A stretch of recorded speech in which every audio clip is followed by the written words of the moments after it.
Okay, ti apo ti madaydayaw kakabsat at data yung agyaman ken kuana ti kalaksit iti pandemic at still we can thank the Lord. The Bible says in everything give thanks for this is the will of God. Nagado nga blessings kakabsat into ti apo ti ministry tayo kadigiti naglabas nga lawas. Di trabaho ti apo di klaberia ket talagang umatikabo kakabsat iti Bible studies nga conduct the Pastor Dennis kan digitay men tayo ijay ket ayan nga blessing kakabsat ket tallo nga major schools ti pagkonkondakan da iti Bible studies ket puro teachers amin digito nga attend iti Bible study. In fact digito pa yan na mismo nga school heads ti nag-request kadigiti kini Preacher Dennis tapnon na magdaan kumakakabsat iti Bible study ijay. So nga, wow, ti apot madaydayaw. Permi nga nakapimpintas ti duras ti trabaho ti apo, ket ti lang kurang nan kakabsat ket tay lote ket dete kapilya. So nga, ante mawanan tinamnama may kararag, iturong tulat ta ti apo kabsat. Adamot ket digiti prospect ka lote nga awangkas the will of God, tapno di kastagat awan iti panagbabawi. Ngem numan pa iti kasta, itultuloy ti nga kararag ida ijay tapnon digitoy nga mamin-ministeran ti so ti apo ket agbalin nga fruits that remain. Idi Sabado kakabsat ket glory to God naaramid nga webinar ket about 300 more or less students of the MMSU were ministered with the Word of God. Babaen kakabsat kadayjay nga leadership webinar. Seminar iso nangam naaramid babaen iti online.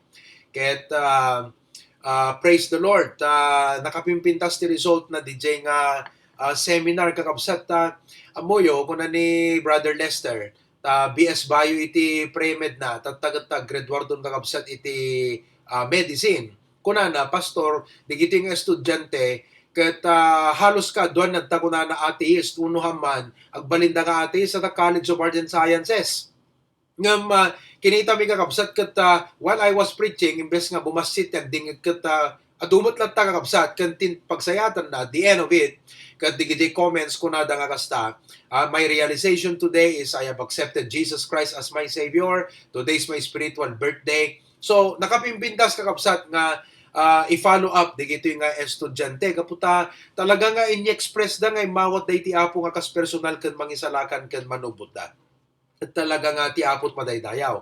Ket idikalman kakabsat ket we had a wonderful service here attended by Sir Mr. Calixto kakabsat ket he is the president of the nurses Filipino Nurses Association kakabsat ket wow ti apot madaydayaw and the ministry is really reaching beyond borders.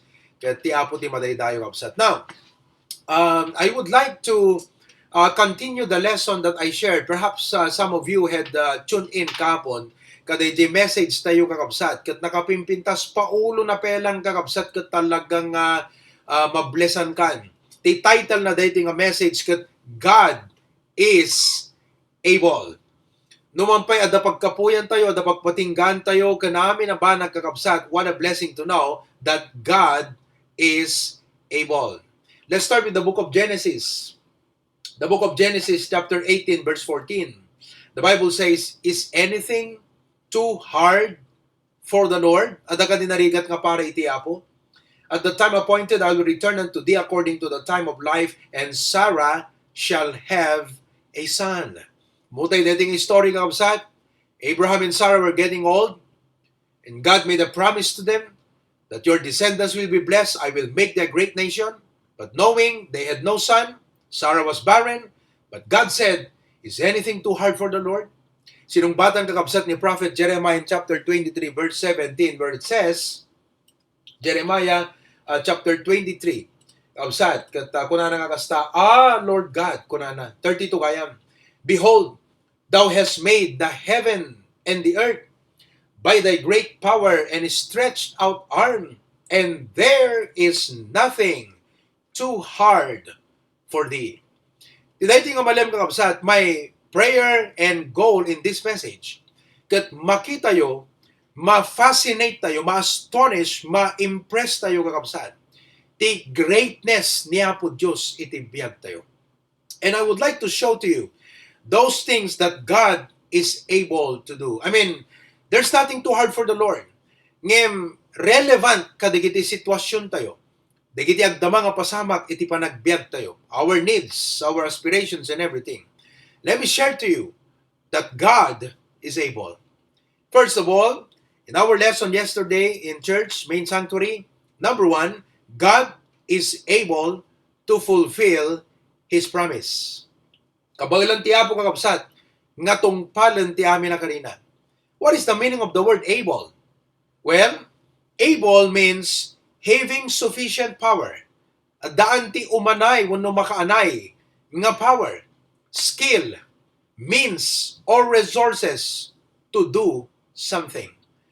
Ti Apo kakabsat, He promised and He is able to fulfill His promise because God has more than sufficient power, skill, means, and resources to accomplish and fulfill His promise.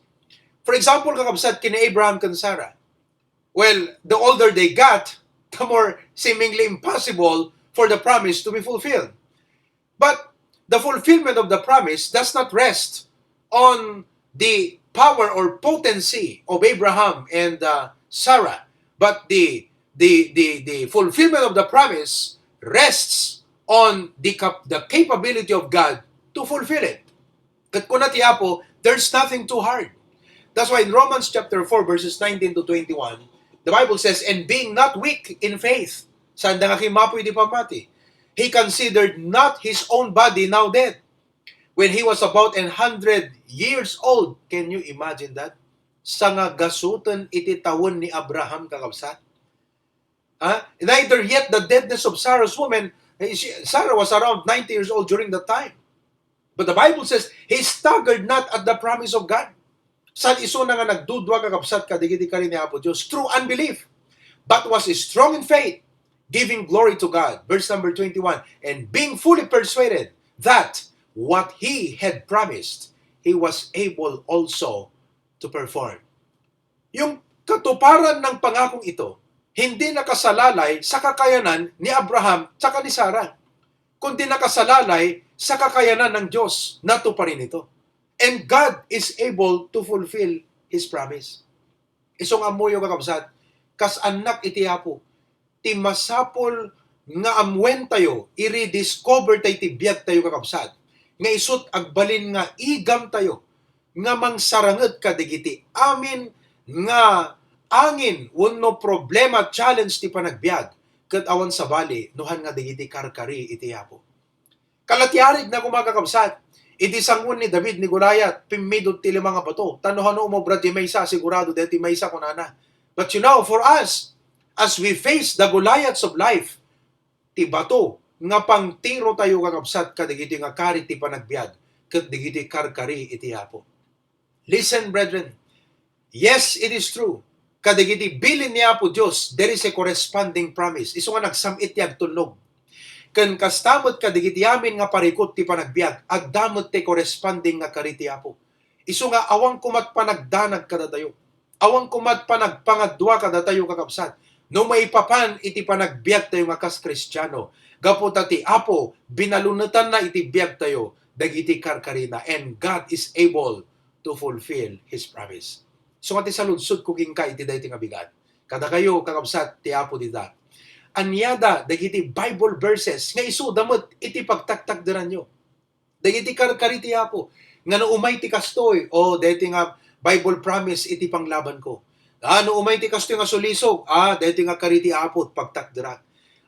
No umay ti kastoy nga problema, dayti nga kari ti Apo ti pagtakdirat.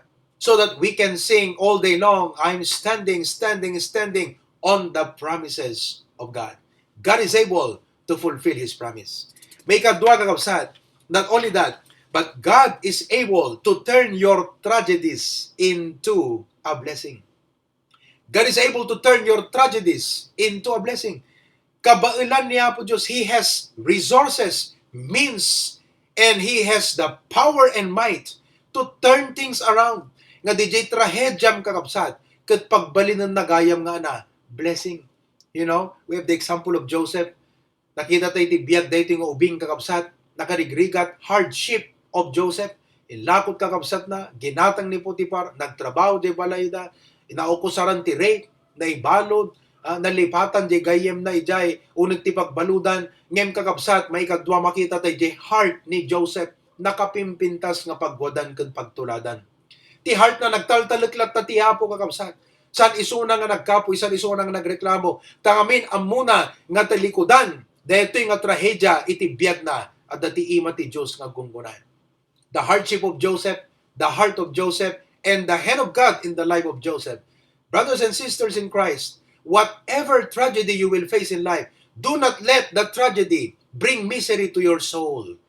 Trust in the Lord. Have confidence. Tatilikudan, di gito'y kakabsat nga trahedya. Believe this. At dati ima iti yapong ang trabaho. One of my favorite Bible verses that made a powerful difference in my mind when I face adversities is Romans 8:28. And we know that all things work together for good to them that love God, to them who are the called according to His purpose. Ano umanay ti tiyempo tayo kapsat, tapno ni binsa-binsak, dagiti instansya, kan pasamak personally in my life, that they were seemingly burdens and problems and hurdles and barriers. But I faced them with faith, and God had turned these tragedies into a blessing. Nagsaya atan kakapsat. Palagip ko day super glue. Amoy data super glue. Bunga data kakapsat ti accident. At may isang inventor, kat ti aramidan na kakapsat, dati pag-site ti paltog. Dati pang sirigam di paltog. Kat while he was putting all the components together, the ingredients to make that plastic nga kwa, nagkamali iso na kakabsat ti formula. Ngam dayti nga pa nagkamali na ti formula, nabigla, ta iti gaman na kakabsat, nakapigpigket. Ijay mo ten kakabsat nga naaramid ti super glue. O, nakita yo. Kat nagbalin iso na nga nabaknang, gapo ka dayjay nga panagkamali. So in our lives, there seems to be kunatayo kat there's something wrong. Things are not going well. Kakabsat, take heart because God can turn that into a super glue. Isot pagsayaatan gayam itibiyag tayo. What a blessing. Number 3, kakabsat. God is able to exceed what you ask or think. Kabailan niya po Diyos nga labsan, DJ, mabalin mo nga dawaten, uno requestin king kwanan. Uno ti mabalin mo nga panunutin. I'd like to show you Ephesians 3:20. The Bible says here, now unto Him that is able to do exceeding abundantly above all that we ask or think, according to the power that worketh in us. Dua kakabsat ti makita yo, nga trabaho iti apod jay. Umuna kakabsat, DJ, dinawat tayo, ken kasla pampanunutan, tay wishful thinking. Kasti kuma. Kat request tayo ti apo, God can exceed that, you know? And on the other hand, that power is also working in us. So while God can turn our situations around, He also works in us. Kat laglagipon nyo kakabsat, dating nga prinsipyo, God works from the inside out. Ti pa nagtrabaho niya po Diyos ti biyag tayo kakabsat is from the inside out. Nalakalang kiniya po Diyos kakabsat nga baliwan deta nga sitwasyon mo. Deta nga problema iti agdama. Whatever be that problem right now. But you are wondering, God, why are you not doing something? Mamin anong lang agasan dito yung sakit. Mamin anong lang nga sulbaron dito yung problema apo. But instead of complaining to God, Lord, why are you not doing anything? The truth of the matter is, He's already doing something. Only not in the changing of your situation, but changing you on the inside. Iso ano anyaman ti sanggom ti panagbiag no dadete kanito ga sitwasyon ti panagbiag mo kat kaslang maritnam nga ada kayat ti apong iparparipirip kanyak. Agkararag kan kapsat. Kat kunam Lord God, kadete nga sitwasyon anat kayat mo nga ipagpakita kanyak. Anat kayat mo nga balbaliwan kanyak. Ana apo iti kayat mo nga tarimaanan iti panagbiag ko. Because God works from the inside out. God can easily turn things around. But God has to mold and do something far better. And that is the changing of what you are. So that whatever blessings you will experience in the future, napimpintas jay personalidad mo nga agsagrap ka digiti nga pamendisyon. But I want you to know, don't be discouraged When it seems God is not doing anything, no, God is able. It's only that He is accomplishing something from the inside out. Number 4, God is able to bring a spiritual revival to those who submit themselves to Him. Spiritual revival, kakabsat. No nagdingag kay di kalman, nangigid historic, may panggap ka di gijak tatakaw. Tamo yung kakabsat, iti spiritual revival, ket para ka digiti Kristiyano, nga napukaw dan kakabsat, iti panangipateg, panangilalaken, panangayak, ti Diyos, digiti banag ti Apo, ti panagserbi, ti Bible, ti church, panagigimong, everything, nawala sa kanila yung value nito sa kanilang buhay. Ket sa balimutten kakabsat, itinapatpateg para kadakwada. The story was told of those group of thieves. Ket napanda sineret nga rinansak ti maysa nga depth store where valuables were there, both expensive and not so expensive valuables. But what is surprising kadigiti nga thieves kakabsat, karimwar da di depth store nga awang bet iti tinakaw da. Ngem tiket inaramid da kakabsat, pinagsisinukat da dagiti tag price. Wala. Baka namapang kayo gumatang yan ta Walmart, uno ta department store, mapanyo pagsisinukatan kakabsat kat mapamunto ikabila. But that's what they did. So on the following day, kakabsat, everything seems normal, but people went in, kat nakiktot na nga, uy, dati diamante nga worth 1.5. Ni, $500 mo lang ng kakabsat. So, nagsisinukat iti balon na. And sometimes, that's what the devil does to us as Christians. Di kita dapat na nga Diyosan, eternal things, biblical things, godly things, in switch ni Satanas kakabsat kat impan na kadigiti earthly and worldly things. Di kita ibanag na Diyosan kasla amamot patag na kadatayon. Di ba? Oo, pasbo-pasbol tayon. Ngayon na may panggap kadigiti worldly things kat kasla awang kayat mo nga palabsan. Aming nga awis nga na indaga na ilubungan, awang kayat mo nga palabsan. Aming nga pagurunit, awang kayat mo nga palabsan. Aming nagpaala, awang kayat mo nga palabsan. Ngam no para ti Diyos kakabsat kat, next time, ado nga pasbo-pasbol. Masapol mo't spiritual revival kakabsat. Kaputarinan sakti kabusor ta panunot mo. So anyway, God is able to bring spiritual revival to those who submit themselves to Him. The Bible says in 2 Chronicles 7:14, if my people, which are called by my name, shall humble themselves and pray and seek my face and turn from their wicked ways, then will I hear from heaven and will forgive their sin and will heal their land. Dito nga gundaway, panagritnam ko ng pastor, that illustration is head on. It is on point. Talagang it shed light on me, pastor. You are right. Tama yung preaching mo na yan. Talagang nagbago na ako. Malaki ang pinagbago ng buhay ko. Well, you know what? God wants to revive you.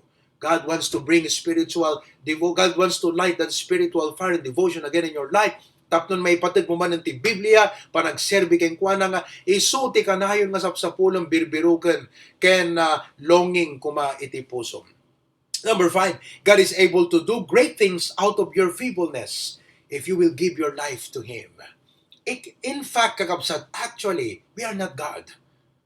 We are feeble humans. Plus, adda dito, broken, sinful nature tayo. Nga dito nga nature tayo, kinatao tayo kakabsat, kat you cannot rely on it. Gaputa dito kakabsat, kat broken iso na. Iso nga kasapulan tayo kakabsat, iti ima niya po Diyos. Kat nulaang ipaay tayo, digiti biyag tayo kenkwana. Feeble we may be, but when God's hand of favor is upon us, God can accomplish great things through our lives. Balagip yu di ubing, with only 5 loaves and 2 fishes, 5 nga tinapay, 2 nga ikan. Ngayon inyawat na iti Apo, ket nagado nga tao kakabsat, iti na benepisyaran, ado nga tattaot naglakam of that out of that 5 loaves and 2 fishes. So, mabaling nga ti biyag mo iti dito nga bundawa, you're wondering, ano nga tat mabaling ko nga maarami ti biyag ko. Iti nga Saturday kakabsat, during that webinar, iti MMSU, pinaggidjat ko ambition and vision. Ambition has something to do with your personal benefit only, while vision has something to do with how others will be blessed because of that goal. Katibiyag tayo nga Christian, kat saan nga ambisyon nga para ti sarili tayo. No di kat vision nga tibiyag tayo mabaling nga aramaten iti Apo. tapnon dagiti adu nga tattao kakabsat, mablesan da ko mababaan, ti panangusar ti Apo iti biag mo iti biag ko. Hamo kayat dayjay kabsat. Sa dinuman ti ayan mo siya no ka man ita, I want you to know, mabalin na ka nga usaran iti Apo, ket no ti Apo iti nangaramat king kam, nakaskas daaw iti pagbanagam, gaputa nakat adu nga tao iti mabendisyonan. And I'm telling you what, no ma-reach mo man, no ambisyon, amom no ambisyon kakapsat, mabaling nga maragpat mo, detang ambisyon mo, dream house mo, dream car mo, may bilang deta nga success kakapsat. Ngam no DJ, panangaramat tiyapo king ka, DJ vision kakapsat, deta ti makuna nga success with significance. At balaygi, ngam dakkel tinagbalin na kaipapanan na. Kaputahan laeng nga sika iti naglatam. No di kat adu nga tao tinabendisyonan, babaan ka deta nga achievement nga inted iti Apo ken ka. That is a success with significance. So nga kakawsat, hante ko magbiag nga man naging bubukudan. Ito tayo ti biag tayo ti Apo, kat bay ante nga ti Apo, usaran na tayo. Amen? Praise God for that. Nainteng nga ti number 6 kakawsat. Number 6 for this afternoon, God is able to make all grace abound in us unto every good work. Amoy, dating a point kakabsat is one of my favorite principles learned from the Bible as a cheerful giver. Now, I'm not saying that I'm the best kind of giver, but I endeavor nga DJ ko natiya po nga God love a cheerful giver. Oh Lord, that's what I want to be. I want to be a cheerful giver. Kat kuna nag-absat, that is 2 Corinthians chapter 9 verses 6 to 10. Kaya nyo absat. Verse 6, but this I pray, he which soweth sparingly shall reap also sparingly. And he which soweth bountifully shall reap also bountifully. Every man, kita nyo, hanga every couple, every man. So nga muyo, no agasawa kayo kakabsat, kat agubra kay nga dua, akat agpada kayo agsina, tights kay nga dua kakabsat, hanga ko na nga every couple, hana ko na nga every family, hanga, dito nga tights kat from this family, hana kakabsat. Masapol nga ti tights kat personal kan individual kakabsat, iso nga, at the individual number tayo, di nga men, Preacher Glenn, at the individual tayo. Every man, according as he purposeth in his heart, so let him give. Not grudgingly, or of necessity, for God loveth a cheerful giver. Now, if you're a cheerful giver, watch carefully. God is able to make all grace abound toward you, that ye, tapno da kayo, kunana, padun ti Apo ti parabor na ken ka, tapnon sika, always, having all sufficiency in all things, sapat ka sa lahat ng bagay, may abound to every good work. Now, what does that mean, Pastor? Nga ti Apo, pabaknagan na ti parabor na kanya, tapnon ti kastakat, adu ti naimbag nga aramid, nga mabalin ko, nga maaramid. Di ba kakapsat? Di ba, deta ti panggap ti Apo, ti biyag tayo, amen? Ngahan natin nga bendisyonan, tapno, pagpalangguadan na tayo. Kagkanay nga ibagbagak, pag ikaw ay pinagpala, hindi dapat ulo ang lumaki, kundi puso. Di ba? Pag ikaw ay pinagpala, lumaki dapat ang puso, hindi ulo. Tanong ulo, di makkel kakabsat no yung mga ti panagbiag. Akat nalastog, tinukuan kakabsat. Ayan, ngem, the more nga i-bless na katiyapo, dumakdakkel mo dumakdakkel ti puso kakabsat. That means, you are asking God, how can I use this blessing to serve? To serve you, Lord, to be a blessing, especially to my ministry. Now, verse number 9, can you upside? Verse number 9, as it is written, he hath dispersed abroad, he hath given to the poor, his righteousness remaineth forever. Verse number 10, now he that ministereth seed to the sower, dayjay kanumang mangted ti bin-i, kadayjay agmulmula, both minister bread for your food. Isot mangted, iti tinapay, nga pagtaraon diyo. Ket paadwen na, multiply, dagijay bin-i, tapno, para mula, maimula nga bin-i, paadwen na jay bin-i nga imulam, and increase the fruits of your righteousness. Now listen very carefully. If you are a cheerful giver, expect this to happen in your life, because God has promised this. Okay? First of all, God supplies bread for food. Ito ti apo kakabsat, iti kasapulam nga pagtaraw. In other words, the necessities of your life. Bread represents all the necessities for existence. Like food, shelter, clothing. Siyempre, food, kunana dieta, for survival, for our existence. But God will supply it. Laglay po nyo kabsat kunana di Philippians 4:19, but my God shall supply all your need according to His riches in glory by Christ Jesus. Moyo kakabsat, tiya po ay ayaten na kaunay nga anak na. Kat data nga ayat kakabsat is a providing love. Tira so ti providing love, ayat nga ti tarigagay na kakabsat kat sabten na DJ pagsaya atam ken pagimpagam. Ipa ay ti apo. You know? So kung na John 3:16, kat for God so loved the world that He gave. In Romans chapter 8 verse 32, the Bible says, look at this very carefully, He that spared not His own Son, ti amahan na impaidam ti anak na, but delivered Him up for us all. Let me ask a question. Apay nga ti ama inted na ti anak na? Ha? Can you answer that question? There are two ways to answer that question. Why did the Father give the Son? There are two ways to answer that question. The answer of cause and the answer of effect. The effect is this. Intud na ti anak na, tapnon masalbar tayo. That's the effect of giving His Son. But the cause is this. Intud na ti anak na because of love. So, the Father gave His Son to save us in effect. But as a reason, God gave His Son because He loves us. Can you imagine that? Naindaklan ayat, intud na ti anak na kakabsat. Kaya ako na nagjay, how shall He not with Him also freely give us all things? Noon naitid na ti mismong anak na kakabsat, anak di na maitid king ka. Meaning to say, if God loved you that much, that He even gave His Son to save you for your basic needs in this temporal life, anathan na mabaling nga itid ti Apo. It's a providing love. Kat how much more kakabsat no cheerful giver ka pa eh. Tako na jay, God loveth a cheerful giver. Iso nga many times if you're a cheerful giver, saan lang nga need, DJ maranranasam nga ito tiyapo no di kat uray pa, DJ wants. Uray pa, DJ sam mo dinawatan kakapsa, talaga nga aglapusanan ti pa ng bendisyon, kat God is able to do that. You have to trust Him, you know?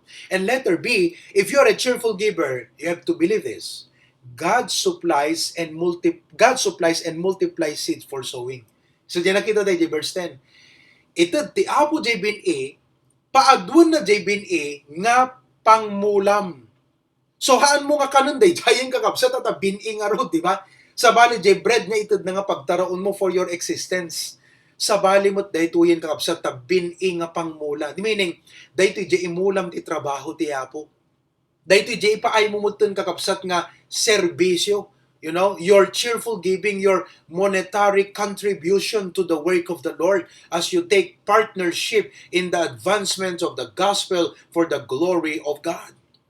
Katiya po kakabsat, kabailan na nga itid king ka, dayta nga bining nga imulam, dayta nga commitment mo ti first fruit, dayta nga pang tithes mo, kat kaya na nga paaduan kakabsat. Kat may isa nga Sunday, sinor inikandak digiti, inikandakam digiti kakabsat ti apo ti lawag ti barong. Praise the Lord. Kat tinted nga cash, tako na pastor siya pa naggatang pumili ka barong mo. So they gave us a cash 5,250. No, 5,200. Kakabsat.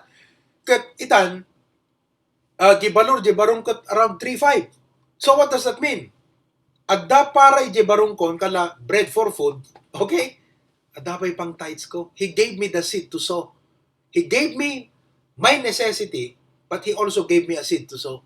Nakita yung kakabsat? Katsala na jay, kabailan ti apong i-multiply. And it is surprising when you start to give and give and give to the Lord and prove His blessing upon your life. It's just amazing how God multiplies your seed of giving. Tapnon di kasta kakabsat, adada ngaag-increase di capacity nga mangted. And, you know, this is no longer about the blessing that you receive. This is just about the privilege of experiencing the richness of God's grace in the area of cheerful giving. So mga kakabsat, God is able to make all grace abound in us unto every good work. Number 7, God is able to keep you from falling. Okay? God is able to keep you from falling. May isa ka digiti ba nagakayat hantay kayat nga mapasamak ti biag tayo kapsat ket DJ matnag. Natulid. Do kumakotse ket dete mayat ti pa nag-drive mo ket mayat di pakurba makasta ket maipurwak lang ta di kotse mo. We don't want that to happen. And in our lives kadeti nga rabaw ti daga kakapsat apo permi nga nalawlaw tay ti adu nga sulisog. Sulisog when it comes to moral, bang perditi kinamoralidad tayo. Sulisog may panggap iti doctrine nga kapsat, sulisogon daga ngem ti Apo talaga nga preserbaen nakataing karina ket kunana God is able to do that. Iti Jude verse 24 and 25, the Bible says, "Now unto him that is able to keep you from falling and to present you faultless." Anak tiket na kasawon deti pastor. Adangamin dito verse number 4. Pakita man di verse number 4. "For there are certain men crept in unawares." Digiti kattaao nga sumrut ka, digiti churches kakapsat nga sa balit doktrina na. Sa balit sursuro na. False teachers and most likely, question na randa digiti banag ti Bible, question na randa kakapsat digiti sursuro iti pastor manipo ti Bible because probably handa nga saved. They were not born right. They don't believe right. They don't behave right. So digiti kattaao kakapsat probably they are not saved. Mabaling nga, may enjoy ang dalang ti umay makitip-tipon, makigim-gimo, makisalamuha, ngem awan ti talaga nga genuine personal relationship da tiyapo, iso nga no agsauda kakapsat, kaslaan believer iti position da. Digito'y kakapsat kat false teachers. Ngem no pudno nga naisalakan ka kakapsat, amom deta madetermine ko na, madi, hanausto digiti, suro-suro digiti nga tataw, kas madlaan believer, di pa nagpampanunot na, kas madlaan believer, di pa nagrasrasundan. Why? Because no, the King of the Holy Spirit of God, DJ kakabsat, preserbang nakatapnohang kamatnag kadigita nga, han na usto nga surusuro kong doktrina. Moyo kakabsat ni Brother Jonel Tangona, dito teacher nga member tayo, dito bakara kakabsat, kat new baptized member. Amoy di piyesta kakabsat. Kat pagsalaan na kumaisuna, ta teacher nga ron. Ngam naamuan na dito, surusuro tayo kakabsat, ti Bible kan ti stand tayo nga kas baptist. Kat amoyo, babaan iti courage ngayon dati apong kuwanan nag-stand kakabsat. Kat sinuratan dati letter, sinuratan kakapsat ti superintendent ti letter. Kat kunana nga kasta, dati untoward behavior mo, kunaka lang, kas lang di pa nagkita da DJ, kat mati kakapsat, DJ nga, inaramid na nga saan nga nagtulnog. So at tinulungan tayo, dito nga kapsat, inkarkararag kat nagsurat ti letter, nga sinaysaya at kudye kapsat, kat praise God, nalasatan na DJ nga sulisog. Kakapsat, nag-text kanyak ti Rabi, kat kunana, pastor, imay deti padi diti ti simbaan kunana. Kat imay na i-confirm kanyak, kasi siyempre new Christian, so you know, handa mo pa kakapsat une nga iso na kat baptist, but napangkan di pati. Kat damagan da, kat basa kakapsat, jaket agkamali deti words ngay nakibaga. Kat kunana nga kasta, dinggan nyo kakapsat. Brother Jonel, kunana. Kunana. Pastor, kunana, ikarkararag kat I surpass the second test of my faith, kunana. Ngamin, kunana, imay ngamin tay church minister dito'y simbaan, dito'y barangay mi, pastor. Ket imay da i-confirm no mabalin nak nga ag hermano mayor dita simbaan. Diya ka muna napadasan yung tag-hermano mayor kakapsat nga umay da ayaban iso ng ag hermano mayor. Kat inlawlawag ko ti stand ko, kanin explain ko kunana nga King James Bible ti usaren tayo laing pastor kunana. Ket awan ti sabalin. Kat agyamanak ti Baptist Distinctives pastor nga nai-apply ko ket kunak king kuana Brad. Anyan kunak among digiti nga lesson nga insuro ni Pastor John na indaklan ngem deta puso na isang sangayan. Kakabsat, amoy no apay gapo iti Apo nga mangtingtingil kada tayo. No may digiti kakabsat tiapo kuldingan naka tiapo arasaasan naka tiapo kakabsat ket kumbiktaron naka tapnon ti kasta ket saan ka nga matnag God is able to keep you from falling. What a blessing. Amen. Number 8 kabsat may kawalo. God is able to give us strength to face all the situations and trials in life. Tiapo kakabsat kabailan na tayo nga ikan iti strength, adakin kwa na DJ, kasapulan tayo nga pigsa, He has that resources, that strength, that power, that might, that ability, that wisdom, nga dapat maadda kada tayo kakabsat. Tapnon ti kasta anyaman, iti saranten tayo ti panagbiag. Kasla barko, ma-maintain tayo jay makuna nga stable equilibrium. Kinan nyo ta barko, no aglayag kakabsat, madalanan na digiti alom, dadakil kan babasit, agkastoy-kastoy di barko, kakabsat ngam kita into no agtanlakat ag sublila tayo di upright position na because of the center of its gravity. Kat adda DJ stable equilibrium na. Ngam no agbali DJ center of gravity na kakabsat ag tilt deti barko until nga na ag capsize isuna. Kakabsat tiya po, dumteng man ti ado nga blessings ti panagbiag, han ko mga capsize ti biag tayo nga Kristiyano.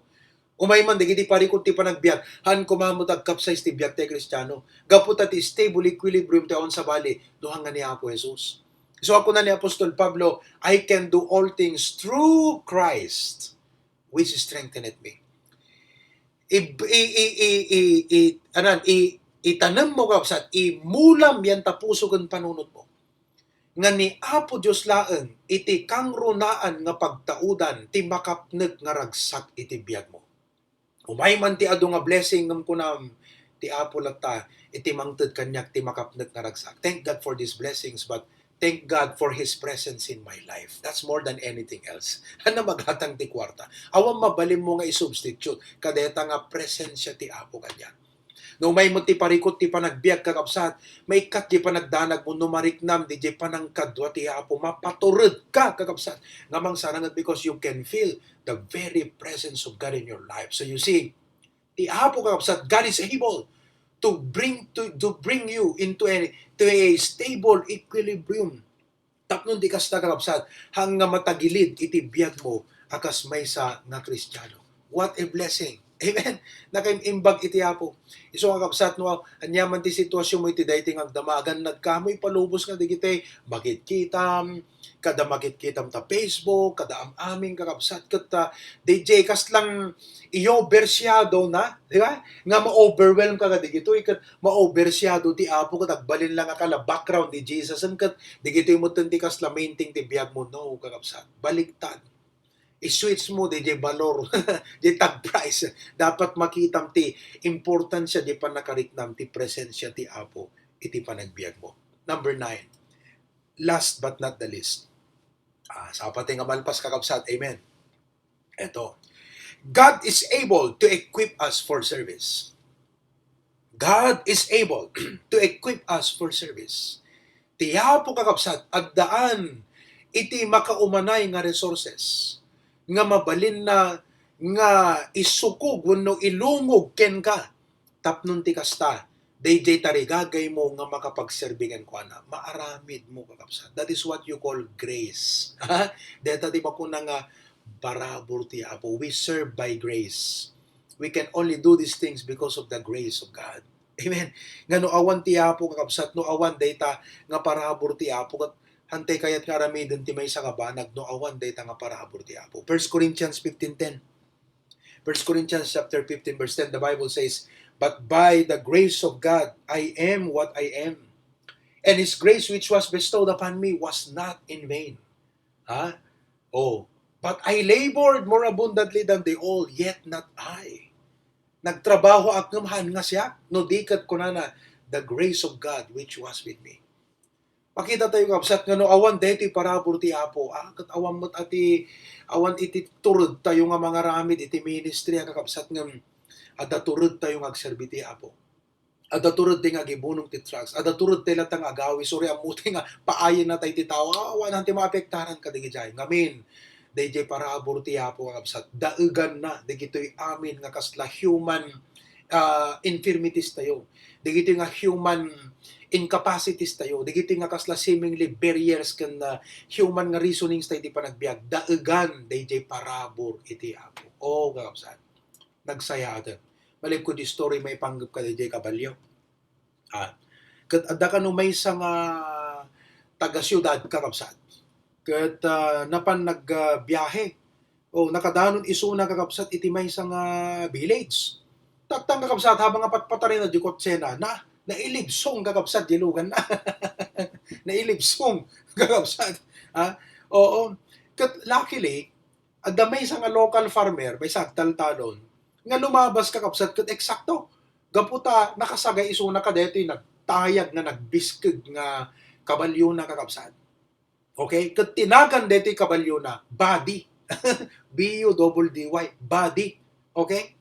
So, tinarami deti nga farmer, intali na kakabsat, di ba, di pagguyod ni body, ket inlink na kakabsat ka deti lugan, tapno guyudan na di lugan na iyaon kakabsat. Iyaon na ta, nagtakkel na kabalyo, kabailan na nga iyaon eh. Okay? Tatang kakabsat. Nagpukawon deti farmer, ket kuna na, Pool! Nelly! Pool! Kuna, Nelly mo ti awagan na nga na. Pool! Kuna na, guyod mo! Nelly! Guyod! Kuna na. Hanga nagkuti ni body. Ano nagkuti kakabsat?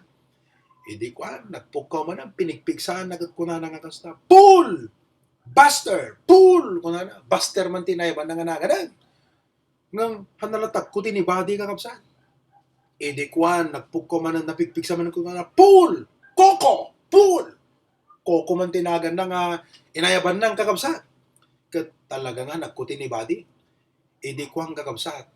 Timay sa nga na lumamay nga boses. Kuna na nga kasta deti farmer. Pool. Body. Pool. Kakabsat. Daras-daras nga ginuyod deti kabalyo. Ginuyod ni body. Kat naiyaon kakabsat. DJ kotse. Po permit yam-yaman na deti deti farmer. Nung kuna na nga kasta, dinamag na kuna na, apay nga, nagiyawag ka ti talo nga wrong nga nagan.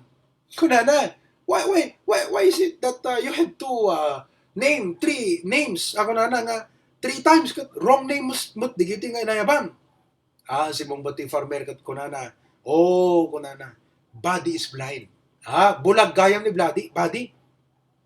And if he thought he was the only one pulling, he would not even try. Kanana, no ti muna, iso na taguy-guyod. Naguyod. Iso nga nagayabak ti talunganagan. Tapnon ti pa nagrit na, upat da nga guyod. Iso nga nagguyod, iso na. Di ba kayo? Amen? Anan sa nagisa duma kada kayo. Uminom kay ti danong, tapno maawatan nyo tayong bagag kakabsat. Okay? Anyway, kastama ti biyag tayo. Of course, hantay nga kas kinibadi nga bulag. Hambot ka datay lang ti aguyod kakabsat. Ngem, hantay kayat nga aramidan ti amin na anyaman nga banag, no hantay kadwa iti apo. Ket no adda iti parabor ti apo ket ammo tayo nga kadwa tay iti apo kakabsat, awan dapat pagdanagang. Awan dapat panakaupay king ka. Dapat confident na tibker tapanunot mo buo ta puso ngagserbi ti apo. Gapot ammo tayo nga kadwa tayo ti apo. Brethren in the Lord, kakabsat ti apo. Deti trabaho ti apo ti Hosanna Bible Baptist Church Ministries, pakairamanan di tahaway. Mga datayot kadwan ti miyembro na kakabsat, ngem kadwa tayo iti apo. Agda kadatayo iti parabor iti apo.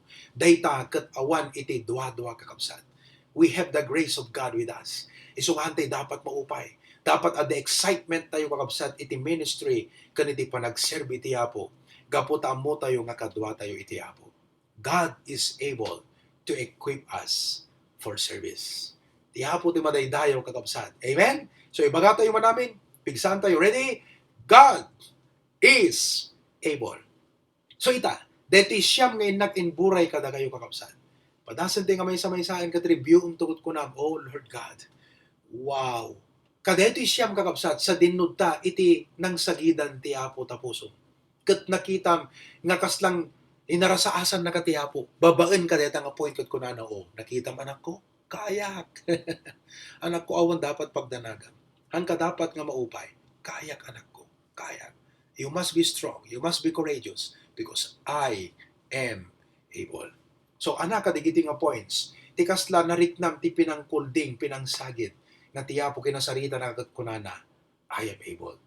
Dayta kakabsat, isot pagbiagam. Kat makitam to, nagiti na isang sangayan nga pambendisyon ti apo. And as you will obey Him, God will be pleased. To God be the glory kabsat. Again, a blessed afternoon. Kat bendisyon ng kumati apo, ti another nga makalawas iti panagbiag tayo.